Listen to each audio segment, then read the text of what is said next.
দোয়াতে বলতেন আল্লাহুম্মা ইন্নী আবদুক ওয়া ইবনু আবদিক ওয়া ইবনু আমাতিক নাসিয়াতি বিয়াদিক। বিশ্বনবী বলতেন আল্লাহ আমি আপনার গোলাম, গোলামের ঘরের গোলাম, বান্দির ঘরের গোলাম, আমার 14 গোষ্ঠী আপনার গোলাম। বিশ্বনবী নিজের কি বলতো? আল্লাহ আমি গোলাম। নিজেকে রাসূল বলার আগে আগে বলতো ইন্নী আব্দুল্লাহি ওয়া রাসূলু, আমি আল্লাহর আব্দ, গোলাম এবং তার রাসূল। ঠিক কি না?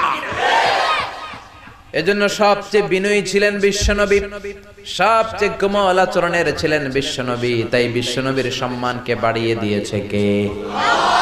বন্ধুদের সাথে বিনয়ের আচরণ করতেন, সহকর্মীদের সাথে বিনয়ের আচরণ করতেন, স্ত্রীদের সাথেও বিনয়ের আচরণ করতেন, ছোট্ট বাচ্চাদের সাথেও বিনয়ের আচরণ করতেন। সুবহানাল্লাহ, কি মেজাজ আল্লাহ তাকে দিয়েছেন, কি ব্যক্তিত্ব আল্লাহ তাকে দিয়েছেন। The most amazing personality